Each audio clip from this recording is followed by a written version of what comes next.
When the WWE Network was rolled out in February, I was a little bit impressed just based off of the standpoint that the WWE, who had drugged their feet for so long on this, who I assume was totally going to botch this and screw this up and go in one direction, decided that they were going to go in a different direction, a somewhat unexpected direction in terms of just how severely they went in that direction. They finally acknowledged that the old pay-per-view business model was antiquated for their business and that they had to modernize and change for the rest of the 21st century. And I applaud them for that, and I still do. They understood that where they were going wasn't going to help anything long term. Eventually, something was going to have to change. Why keep fighting against it? You're only delaying the inevitable if you do. So I like that. But when the WWE Network was rolled out, I had a few major concerns. One of them was that if you were having trouble having people fork over money for your pay-per-views, both the serious and hardcore fans and your casual mainstream fans, how are you going to get several times more people to even fork over a fraction of that money to subscribe to your network every single month? How is that audience going to translate to the WWE Network and subscriber totals, especially considering how many more people you would have to get that engaged in the process, even if it's at a dollar figure that's only $9.99 a month? That was a concern of mine. And obviously, based off of the subscriber totals, it was a valid and legit concern because we're talking about a company here that between Raw and SmackDown may have, between the two shows combined, 4.5 to 5.5 million unique viewers every single week. And that's just domestically here in the States. That's not talking about anywhere internationally at all, just in the United States. But yet now here we are at the end of the third fiscal quarter. The WWE had a little bit under, I believe, 750,000 subscribers to the WWE Network. And that was after they had expanded to many places internationally. Of course, not the UK. Why would you want to do that? So all these millions of viewers here in the States and the millions of other people throughout the world that are engaged in the WWE product in some way, shape, or form, and yet you can't even get 1 million of them several months in to subscribe to the WWE Network. That's a legitimate concern. It was a concern I had, and that concern has been validated. I was also concerned about the fact that the price point was too low. Like the WWE went too far out of their way, and in a way we're going to undervalue and devalue their product by saying this shit's only worth $9.99 a month. And now you get to a point where if you're going to go through the eventual necessary price increase for the network, which is going to have to happen at some point in time, whether they want to acknowledge it or not. Now you've pounded $9.99 down people's throats so much. Now if you go up to $11.99 or $12.99 or $14.99 or $19.99, you're going to have a lot of people jump ship, even though in theory that product, that service that you are offering is easily justifiable at that price point, especially compared to the old price point of the pay-per-views. What you're offering may be worth that amount, but it might be hard to justify it, especially if you've hammered and pounded away so much at that $9.99 a month price. You've left yourself very little margin for error for a rate increase in the future, which is just very bad business. And my other primary concern was the fact that it would lead to a significant devaluing and de-emphasis of the pay-per-view special event product, because no longer would the WWE have to justify a $45, $50, $55 or more price on that pay-per-view to the domestic audience, or even like $20 or $25 a month to the international audience. Now you're only having to justify $9.99 a month. That's all you're justifying, is $9.99 a month. So from a company standpoint, why would you have to necessarily put forth the same effort when you're not trying to do nearly as much to justify that higher price? You're only having to justify $9.99 a month now. You could put in half of the effort and feel like you've done your job. That's a bad thing, because that can trickle down into other aspects and areas of the business. And I think we've started to see that as 2014 has rolled along with some other factors as well, surely. So it didn't surprise me to see Vince McMahon was offering the WWE Network for free all November long, including Survivor Series. Of course, we wouldn't extend that courtesy to the people that have actually already subscribed to the WWE Network. You make sure you get my recurring debit amount every single month for $9.99, don't you, WWE? Right around the 7th of the month. Fuck you. And make sure they gets their money. It's free only to the people that either subscribed and were smart enough to cancel or were smart enough to not have subscribed already. If you already have subscribed, then fuck you. You're still paying your $9.99 a month, basically. You know, it's whatever.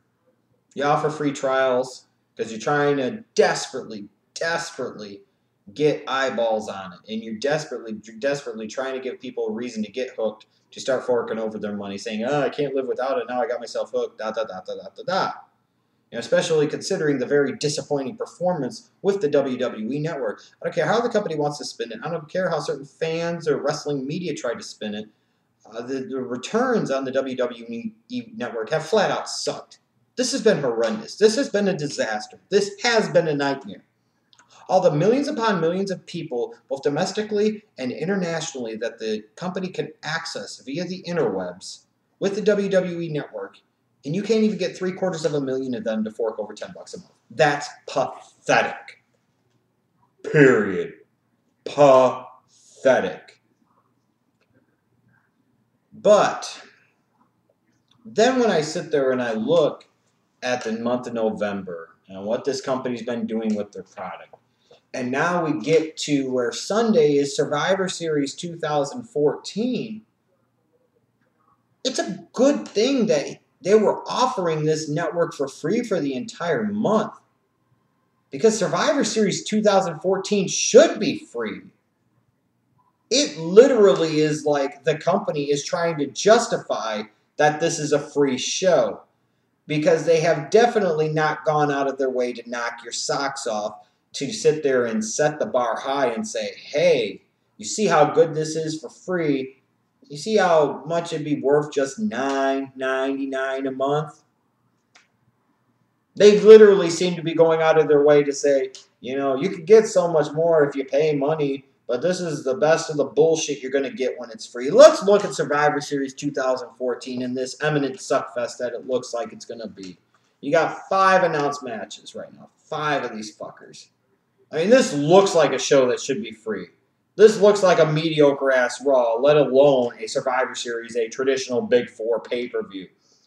You've got a Divas traditional Survivor Series tag match, and we know how those always go. Whoopee! A Divas title match between Nikki Bella and AJ Lee. This has so many elements of this is going to suck written all over it. I don't even know.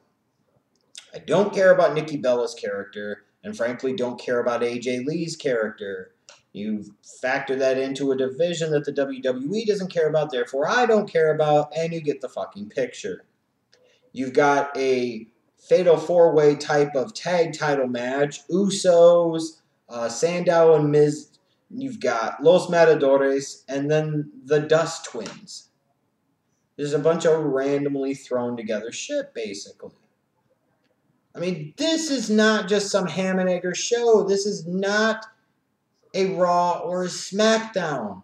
And while I understand that you were giving this away on the network to the idiots that aren't like me, that actually subscribe to your stupid shit and fork over $9.99 a month because we're idiots and we're maybe too lazy to cancel the recurring debit transaction off of our debit or credit card every damn month, you would think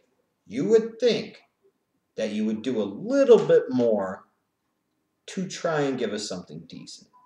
I mean, even on look at Dean Ambrose versus Bray Wyatt. And this is one of these things that just because it sounds great in theory, it doesn't mean it actually is going to. I think the build-up to Ambrose and Wyatt has largely sucked. I think the WWE really lost their way with Wyatt once he started engaging in a feud with Cena. Imagine that. And I think they're losing just their way a tiny little bit with Ambrose as well. And this is, again, one of these things that sounds great in theory, but the whole rivalry at this point, like I said, has largely sucked. And when I look at this, I'm almost guaranteed I'm not going to get a clean finish, and I'm guaranteed, if anything else, This will be a mediocre match with a finish that will ultimately piss me off and not have me wanting more, probably wishing that it would just be over. And then we get to the ridiculousness that is Team Cena versus Team Authority. This is ridiculous on so many different levels. If the Authority team loses, the Authority is no longer in power. So you would think Stephanie and Hunter, knowing that, these are big stakes for them, they would have maybe actually pushed for something to be on the line for Team Cena. Like maybe one of the members would be fired, or maybe none of them could get a title shot for a year, or something. Cena had to serve as the manslave for Triple H and Stephanie, for until WrestleMania. There's no stipulation on the line, so that's stupid. Then you've got Team Authority.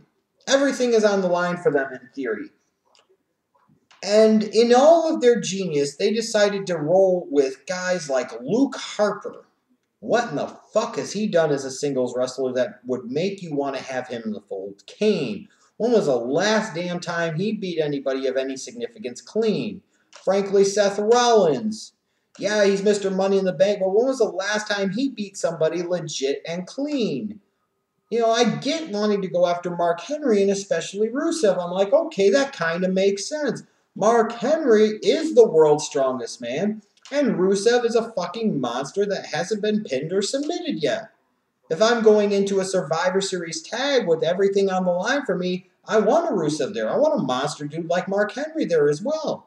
But why the fuck would I want Kane and Seth Rollins or Luke Harper? And what's even more ridiculous about this? Triple H's power is on the line. He's supposed to be God. So why on screen is God such a fucking idiot? He's Triple H.